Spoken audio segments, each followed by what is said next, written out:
Fungsi relawan juga ikut serta untuk membantu dosen ahli. Misal nih teman-teman yang kemarin daftar terus ternyata nggak keterima tuh boleh daftar lagi nggak sih tahun depan? Boleh banget. Di lab ini tuh menurut kami tuh nggak ada yang unggul atau mengungguli. Isinya daging semua, kayak kalau makan rendang tuh nggak ada lengkuasnya. Ada komiknya.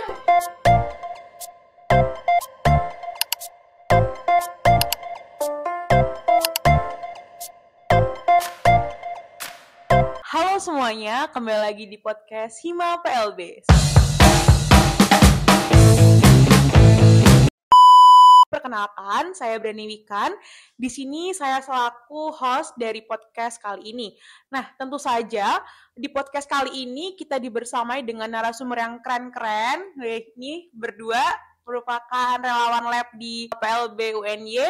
Nah, untuk podcast kali ini kita membawakan tema Getting Closer with Lab PLB. Wih, tepuk tangan dulu dong.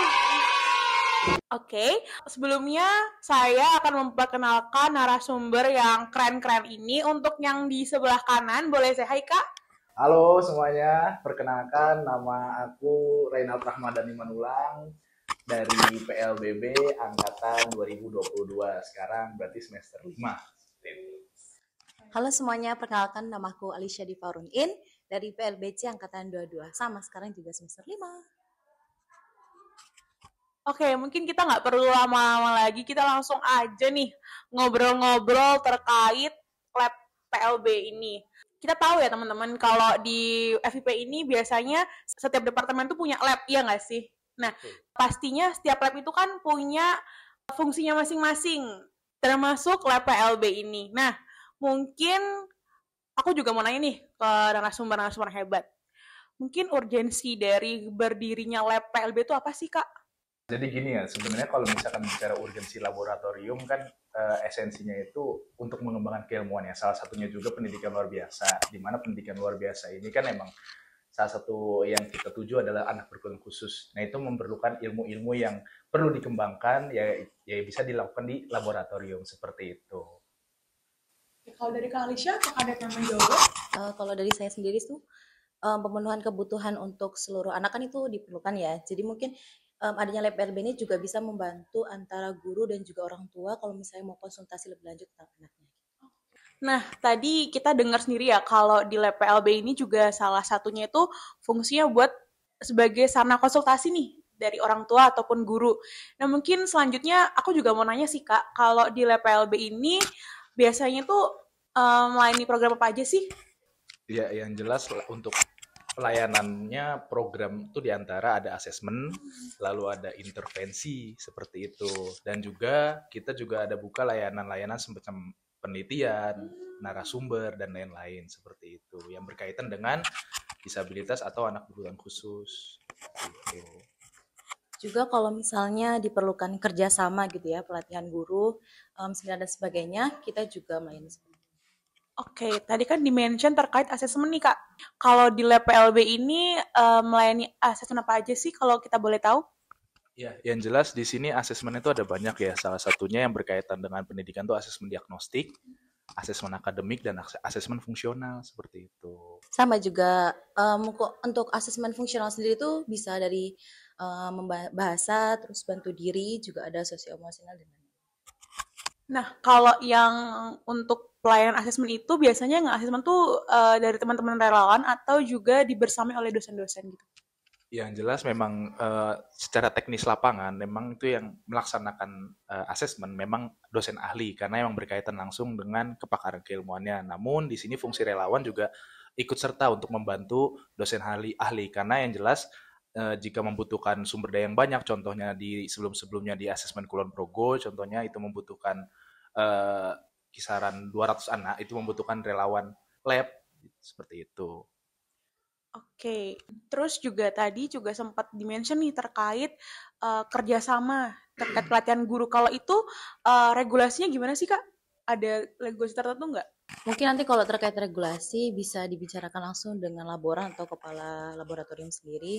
Nah, nanti dari beliau-beliau juga yang akan menyampaikan ke para ahli lainnya. Oke, terus kalau tadi juga sempat kayaknya kalau nggak salah denger nih, ada bahas terkait intervensi. Ya kan? Nah, kalau intervensi itu biasanya ngapain aja sih, Kak?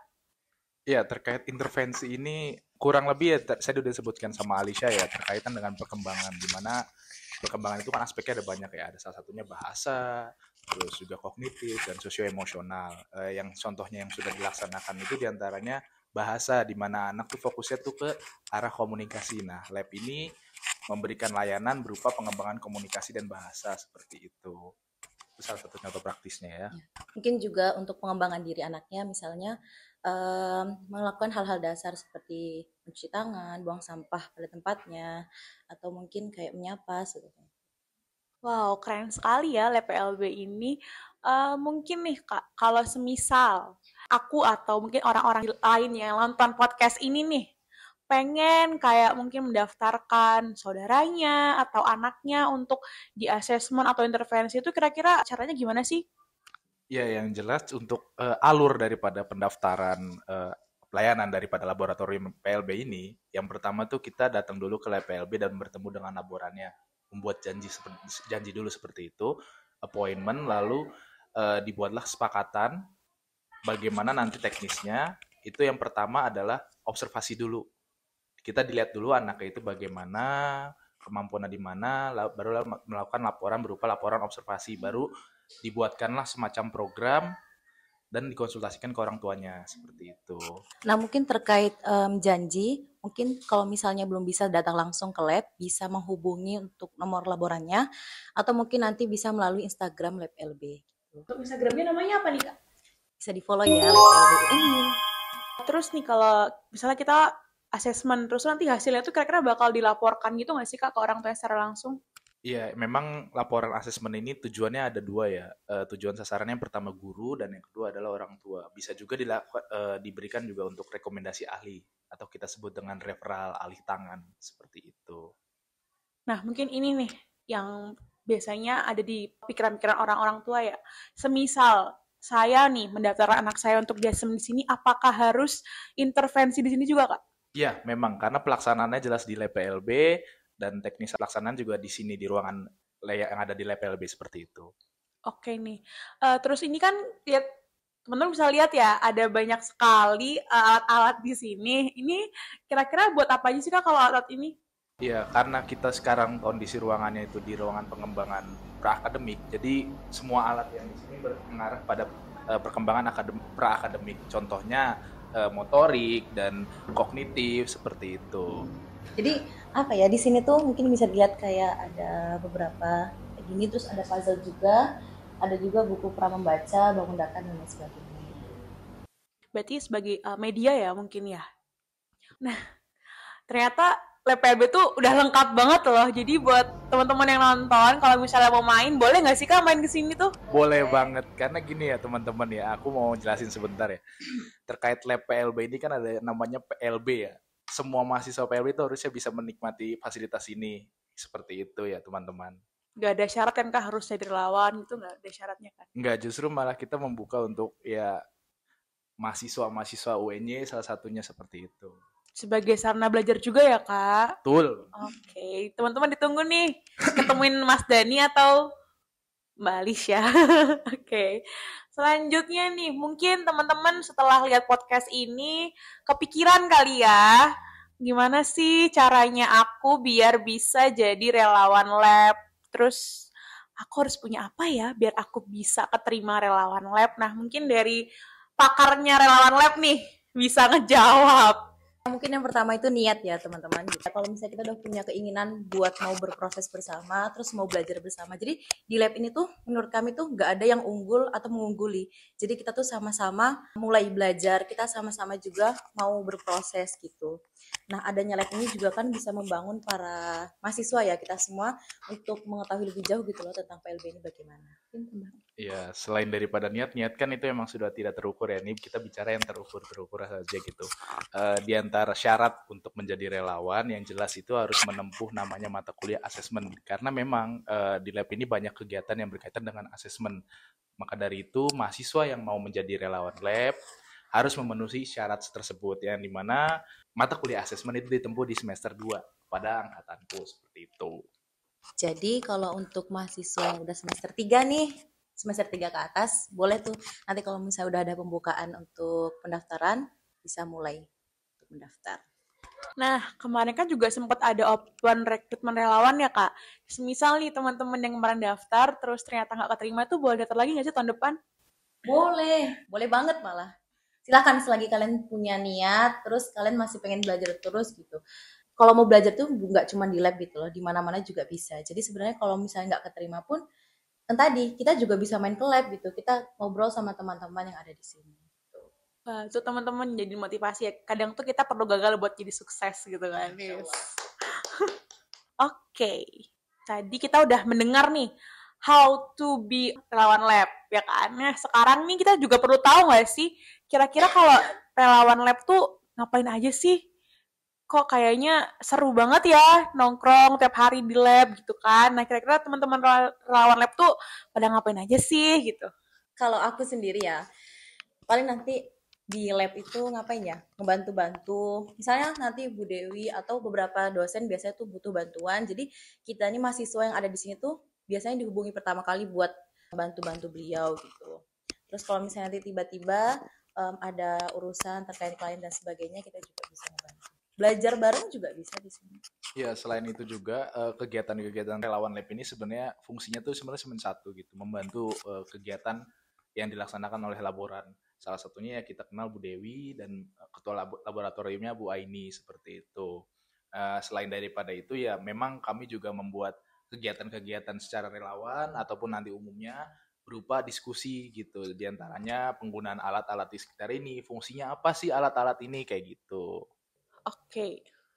Tadi kan juga sempat di-mention ya bahwa kayaknya tuh relawan tuh nggak sedikit nih orang-orangnya. Nah, kalau di relawan lab tuh ada nggak sih Kak, kayak struktur organisasinya gitu?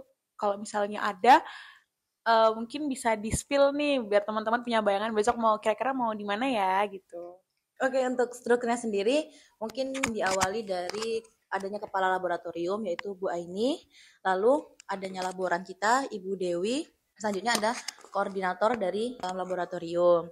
Nah, di koordinator laboratorium ini menaungi dua. Yang pertama itu ada layanan masyarakat dan juga mahasiswa atau disingkat Lanmas, dan juga ada media dan publikasi seperti itu. Berkaitan dengan struktur itu juga kami emang dibuatkan dua karena yang jelas pertama itu untuk layanan masyarakat dan mahasiswa emang itu untuk fokusnya penguatan di mana nantinya relawan lab ini ketika ada kegiatan praktikum di laboratorium setidaknya relawan lab itu bisa membantu staf laboran maupun ketua laboratorium dalam melaksanakan kegiatan praktikum di laboratorium. Untuk media dan publikasi itu yang jelas untuk sarana kita sebagai laboratorium PLB itu mempromosikan apa saja sih kegiatannya, laboratorium itu bagaimana sih, seperti itu. Oke, tadi kan disebut nih kalau koordinatornya ada dua. Kalau boleh tahu itu siapa ya Kak?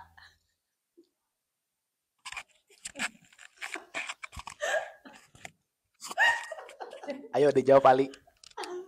Iya, mungkin bisa dilihat ya nih koordinator kita, koordinator laboratorium ada Mas Dani Setiawan.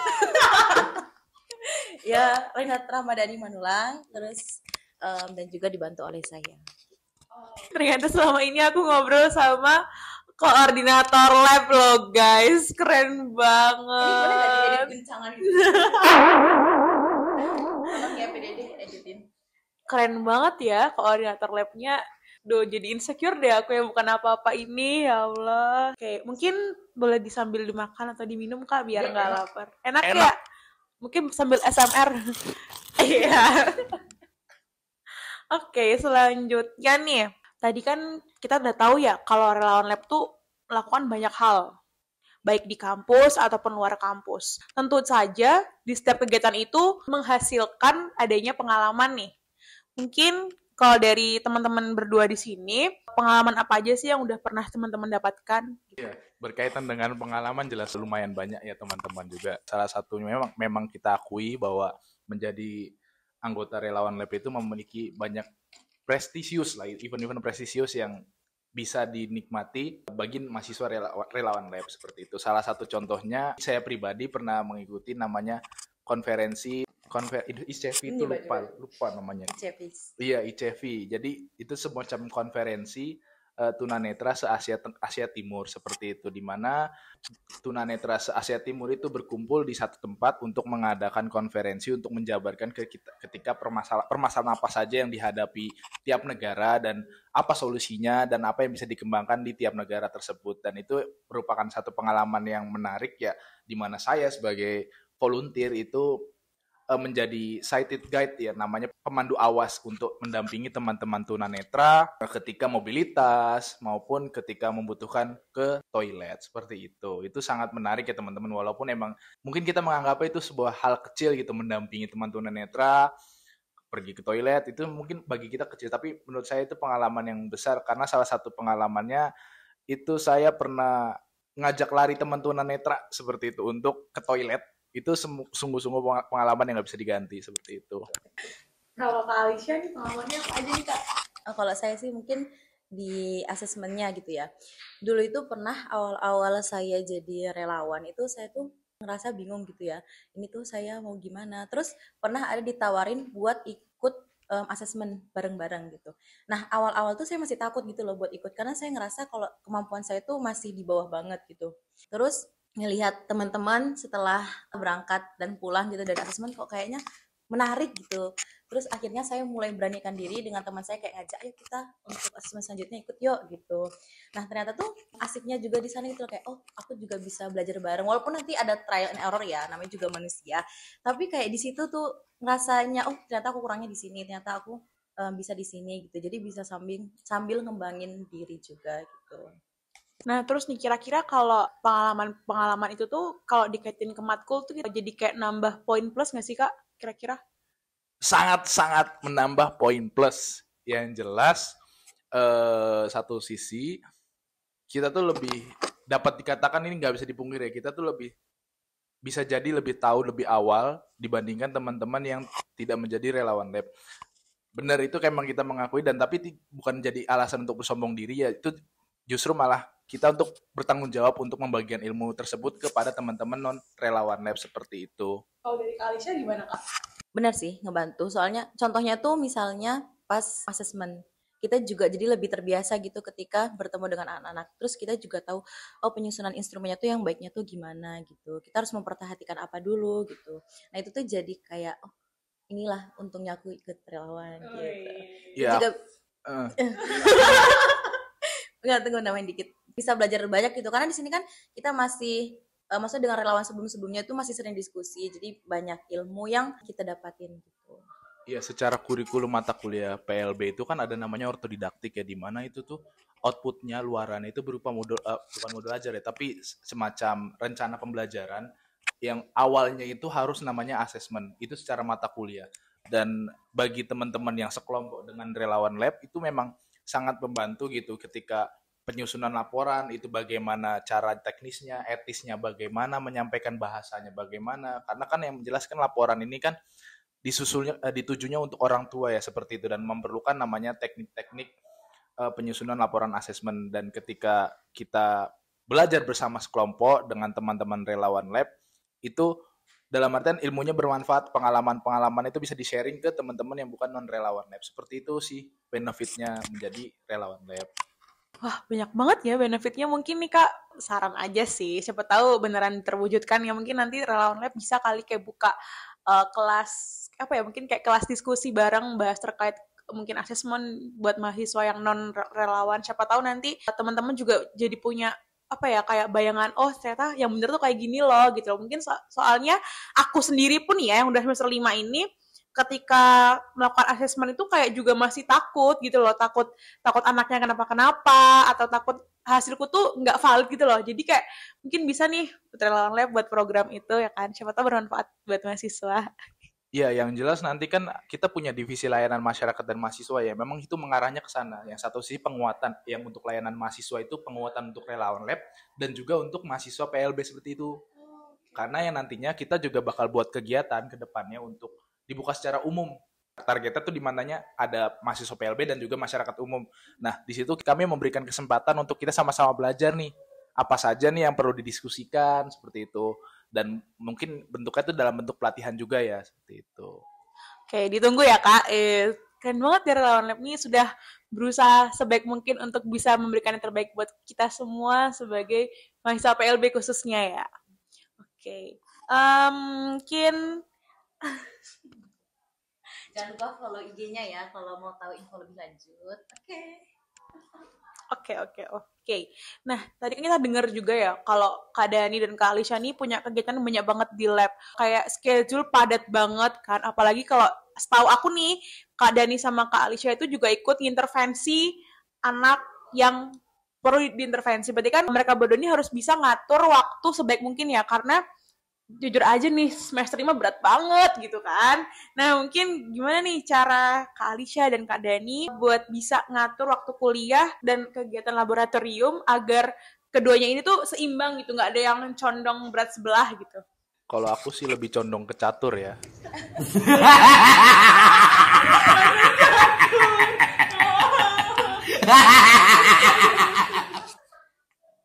Ayo Ali jawab. Kok aku nih duluan. Kalau aku itu menurutku melihat ini sih, karena aku alhamdulillah saat ini lagi di asrama, jadi tuh mungkin yang pertama kali diinikan itu adalah kewajibanku tuh sebagai mahasiswa saatnya apa? Aku kuliah gitu ya. Kuliah berarti aku susun kuliahku itu dari jam berapa di jam berapa gitu.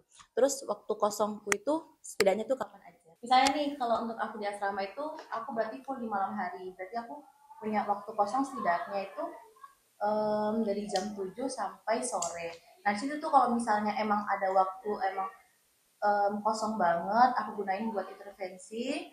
Terus nanti kalau misalnya ada waktu yang apa ya, emang padat banget berarti yang sebenarnya gini sih, kalau aku tuh bukan tipe yang nyusun jadwal banget.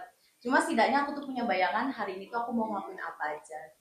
Dan aku juga ngerasa kalau misalnya diriku ini udah cukup padat, aku nggak bakal nambah kegiatan lagi. Iya, itu betul banget sih, karena kembaliin lagi ke tujuan kita awal daftar kuliah itu apa ya? Ya kita sebagai mahasiswa ya tujuannya untuk menyelesaikan kuliah itu pertama. Ya berarti mau nggak mau prioritas utamanya adalah kuliah. Itu menjadi catatan penting bagi mahasiswa apapun dia megang jabatan seperti itu. Nah, konteksnya kalau misalkan kita bicara relawan lab, yang pertama kita punya ada namanya sistem piket. Nah, sistem piket itu diatur berdasarkan jadwal-jadwal kuliah. Apa aja nih yang hari yang apa aja nih yang kosong di jam 1, 2, 3 kita tetapkan untuk jadwal piket relawan lab. Itu usahakan piket relawan lab itu untuk kegiatan yang ada di lab PLB. Salah satunya mungkin ada kuliah, membantu teknis-teknis pemasangan LCD dan lain-lain dan macam-macam lah, seperti itu.